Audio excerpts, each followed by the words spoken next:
This is Dan with Pain For You.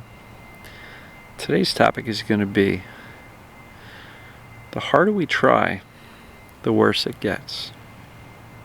So I'll jump into that in a minute. I'm going to take a couple of nice deep breaths. I'm going to enjoy this. It's 60-something degrees in March 11th. Amazing. Beautiful day. Spring is on its way. Breathe it in. Exhale the stress. Breathe in the confidence. Exhale the fear. Breathe in the feeling of safety. Exhale the danger.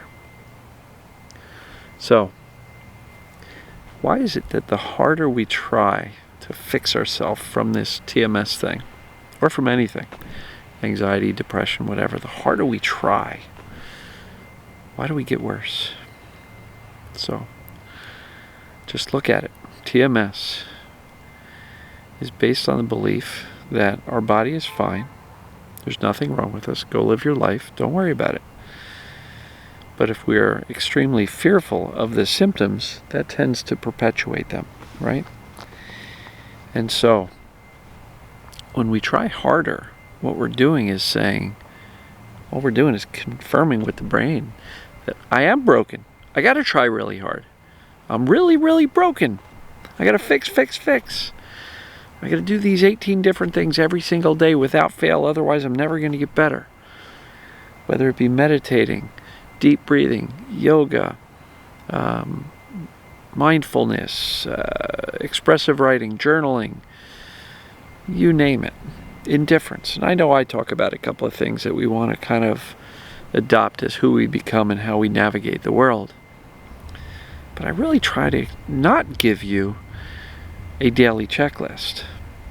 It's like, okay, at a high level, here are some of the principles. Like, you got to know that you're okay. You got to accept that it's TMS. If you're on the fence and you're kind of wavering, your brain's always going to default to pain because it's going to default to safety, which is the brain's job to keep you safe. So if the brain thinks there's a physical problem, it's always going to say, you got to hurt when you do this or that or that. And so it's always going to default to safety. It's your job to convince or sell the subconscious brain that there's no need for that danger or warning signal called pain because you're already okay. And so the more you work to try to fix yourself, the more you're kind of reinforcing this belief that you're broken. There's nothing to fix. And so I see that oftentimes the harder we try, the worse the symptoms get. The more we research, the worse the symptoms get. You know? This should be not really hard work or something that you have to struggle with. If I can do anything, I would love to kind of just convey to you the need for you to just kind of, oh my God, I don't have to do anything. I'm already okay. Convince the brain that you're already okay. You're not broken physically, mentally, or emotionally. I know we feel broken. Not debating that. I know when you get up out of bed and your body is screaming. I know it's easy for me to say you're not broken. Well, it's easy for me to say that because I've been through that fire. I've been through 13 years. I've had it. My body has been twisted up. If you haven't seen my picture, go to painforyou.com. Scroll down a little bit. You'll see how jacked up my body was from all those years of pain. So I get it. I understand how challenging it is.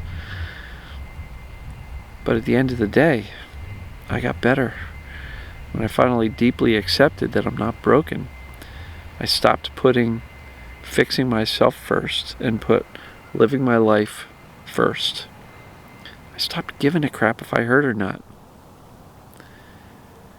I took the time to kind of forcibly relax. I had to teach myself I was fine. I actually used a technique called I'm good. So if I had to stand up from a couch and I knew that previously it hurt me, you know, the 185 times I had previously stood up and went, oh, that hurt. I started getting into the habit of just saying right before I would move, I'm good, and I would go. And it was that repetition and consistency that just kept on reminding and reminding and reminding myself, I'm okay, I'm okay, I'm okay. You know, people will say, Dan, what was the one thing that you did that made the difference? And it wasn't. It's kind of getting all of the ingredients right. The knowledge, the assessment and acceptance. Feeling my emotions. I got better at that over time with some practice, and you will too. Soothing my body. Learning to say, wow, I'm really tense. I gotta let my body relax. Calming my thinking, not buying into or believing, that negative thought train that was roaring by every 5 minutes. Learning to become more indifferent. I stopped freaking out about it. Stopped catastrophizing. Stopped seeing a vision of myself in the future in a wheelchair or completely disabled. I stopped freaking out. I started to reassure myself, hey, dude, get over it. You're fine.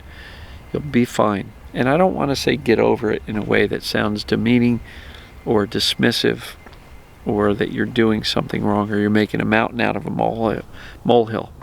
You're not. This stuff is significantly painful. It's very traumatizing to feel that level of discomfort and these sensations in our body. But at the end of the day, you're not broken. And so the harder we try, sometimes the worse the pain gets. Because when it doesn't work, what do? We kind of pick on ourselves. We criticize ourselves. I must be doing something wrong. Maybe I'm not good enough to heal. And what do you think that does? Just heaps on more fear and more stress and more anxiety and more self-criticism and more self-judgment. None of that stuff helps you learn that you're actually okay. So, I did a video a long while ago, maybe a year and a half ago, that said, pain, I forget the exact title. Pain leaves when we do less. Something along those lines. I'm not saying to completely scrap everything, but boy, if you're going to do a daily practice, make it, a very small part of your day. If you're reading TMS books all day long, if you're watching 50 of my videos all day long, if you've gotten through all 700 and some odd videos that I posted, you're trying too hard. You're spending too much time on this. This should not be the most important thing in your world, because if you want to teach your brain to let it go, make other things in life more important than this. Take away the fear, take away the attention, and you've taken away the two fuel sources for chronic or persistent symptoms. And I know I'm simplifying it, and some people say, oh, it's not that simple. But what if it was? I believe it is. If you can decide and know and accept that you're actually not broken physically, and that these are just danger signals in our body being interpreted by the brain, or these are normal sensations in our body being interpreted by the brain as dangerous, and the brain then turns on that neural connection called pain. If we know that that's the case, we don't have a broken brain, we don't have a broken nervous system. We just have a brain that's being given bad information that says, hey, these sensations are dangerous. For example, for anybody with sitting pain, there's a sensation of sitting down. As a matter of fact, I feel it sitting on this chair. I can feel my butt against the chair. And if my brain were convinced that that is dangerous because I've got a problem down there, a pinched nerve, a cyst, something going on down there, neuralgia problem, if my brain believed that, what do you think would happen when I would feel this sensation of the weight of my butt on the chair? The brain would interpret that as, holy crap, dangerous, get up. Here's some pain to make you get up. That's all this is. Normal sensations being interpreted by a misdirected, misguided brain that thinks you're in danger, so it turns on the pain to protect you. It's our job to teach the brain I don't need protecting. I can sit on the damn chair. My ass is fine. All right? And I know, again, it may seem like I'm diminishing or minimizing the struggle and the pain levels. But I think it can be that simple. Take away the fear. Turn down the volume on the attention that you give it. Shift your attention back to life. And look, a lot of us don't have much of a life because we've been so wrapped up in these symptoms for so long.